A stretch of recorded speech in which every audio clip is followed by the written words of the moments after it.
Hey guys, my name is Robin. I'm the Director of Communications for Destiny Adoption Foundation. We are here today with Marcie Aitken. Marcie, tell us a little bit about yourself and your family. All right. We have 4 children.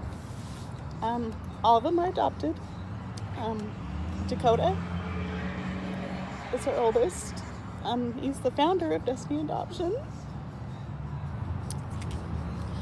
And then we have Shayhana and Jesse and Taylor. How many years are in between each of them? With Dakota and Shayhana, there's just over 3.5, and then 4.5 with Shayhana and Jesse, and then a little over 5 with Jesse and Taylor. Okay. So they're spread out in age. Tell us a little bit about your adoption experience. So Dakota and Shayhana, from the beginning, yeah. They were both adopted through LDS Family Services. They were a closed adoption, as you know, but has since been opened. And then Jesse and Taylor were both through foster care. Okay. What's the biggest thing that stands out to you in the difference of going through like social services versus foster care? Okay.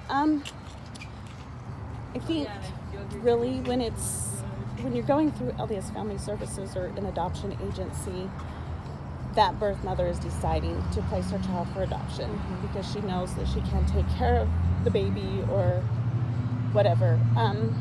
With foster care, it is their rights are being terminated. They have went through some traumatic experiences.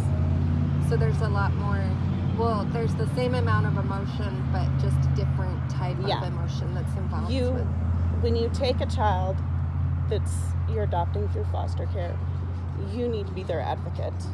And because there's things that will come up. They've been through some traumatic experiences, and you don't have the right to, do that to them again. Right. So you've got a lot of responsibility put on you. Yeah. To be able to keep them safe from whatever was with going any child, on. but they're going through their own, emotions because of things that have happened to them in the past. Where do your adoptive children come from? So, Dakota and Shayhana and Jesse were all born in Utah. Taylor was born in San Francisco. Okay. And Taylor was an unplanned adoption. So, how did that influence your family structure? And what made you decide to? It was a huge shock.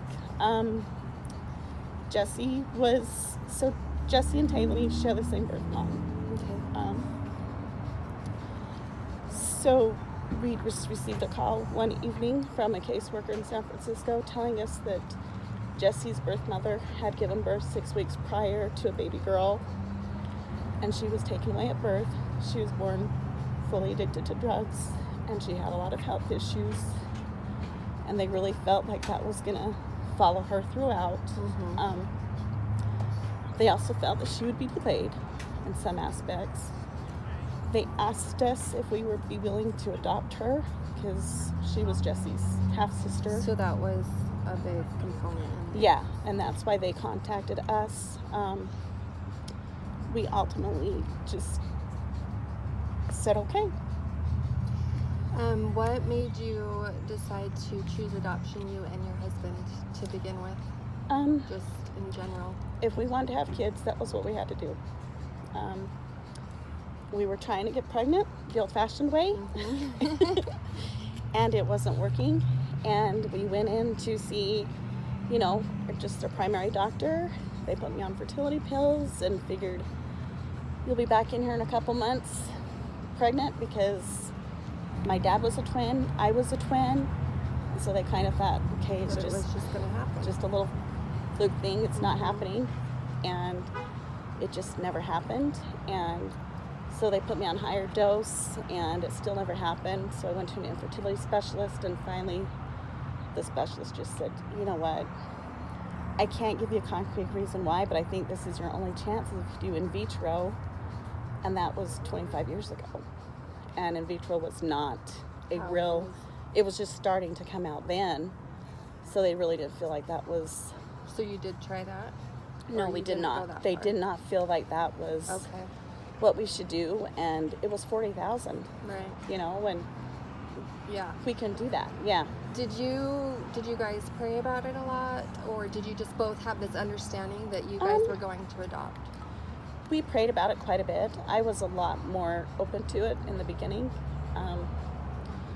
You know, my husband was kind of like, "Oh no, I think it'll happen," but just more optimistic. It just, you know, but I knew it wouldn't. Right. So you could kind of feel it in your gut. Yeah. So we. How long had you guys? Oh, I'm sorry. Go ahead. How long had you guys been waiting or praying, or from when you decided that you guys were open to adopting to when you guys were able to adopt? Yeah. So we were on the waiting list for 7 months with Dakota. So it was really quick. But did it feel quick? It did. Okay. I mean, it did, you know, but I mean, it still kind of drags on, and you're still kind of an emotional wreck, and people don't understand. And so, and then we put in when Dakota was a year old, right when he was a year old, we were ready to go again. And we were thinking it'll happen quick again, and it did not. So it was 2.5 years with that one, and 2 babies fell through on us. How does that affect you when the babies fall through? It was devastating. It was a loss. And nobody understood. Right. You know, it was all, well, the baby wasn't meant to be yours then. And like, that doesn't make the pain. Yeah, it's still a loss. Hurts so. Because you got connected. And did you get to know, like, the file on the child, or how? No. You just they LDS Family Services had our file. The birth mothers were choosing, and then they backed out the last minute. Was that always a huge fear? I think when we were doing our paperwork, we felt like we had to appeal to a 16-year-old girl. We had to appeal to her. What does she want to see this child? And not all birth mothers are, 16, 15, but a lot of them are. So. And that's when they're at that most crucial time, too, in their own lives, to be able to. I think that was smart. I think that's a good idea. And I think that probably came with, I think Heavenly Father probably helped a lot with that, too, like, to help you to know what to show the birth mom that you'd be able to give that child. Yeah. How has adopting changed your life? Obviously, now you're a mother, but... Like what? When someone asks you that, what's the biggest thing of how it's changed your life? At this point, I don't know any different. Right. I think we had several people come to us and just say, I can adopt because I can raise somebody else's kid, and we got to the point we said, you know what, you're right. If you're looking at it as somebody else's kid, you shouldn't adopt. Yeah. And they were never anybody else's kids. Right. I agree. How has it been a challenge thus far? As they've grown up and... every child, even in a biological situation, if they're born to you, they have their own setbacks and their own, but now I think our biggest things is we not only have mine and Doug's genes in it, we've got both Dakota's birth parents and Shayana's birth parents and Jesse's birth mom and birth father and Taylor's, they share the same birth mom, but they have different birth fathers. And so you've got all these genes mixed in together. You're trying like, to make what the sense crap? Out of, Yeah. That would be very challenging. I don't know that I could do that. Besides the obvious, how has it been a blessing? Oh. Probably can't count how many blessings there are. I can't imagine my life without these kids. I'm sorry. It's okay. Is there anything that you wish you had known before you adopted? Like, would it have changed anything? I think really when we became licensed foster parents, I think when you are a foster mother and the caseworkers are looking at maybe placing a child with you, you really need to be vigilant on what questions to ask and find out what their background is and everything. We had a foster placement with us, and the caseworker, a lot of it wasn't forthcoming with a lot of the issues with a child, and we finally told them, that it was a brother and sister combination, and we finally told them, if it comes to adoption, we can't adopt them. We love them, but they're not our kids. They're not meant to be ours. Yeah. And You so could feel that. we could feel that, and we felt horrible for him, especially the little boy, because he was 6 and he'd been through his own hell, and they were not forthcoming with that. They then took him out of our home, placed him in another home, and within 2 weeks they had the little kids separated.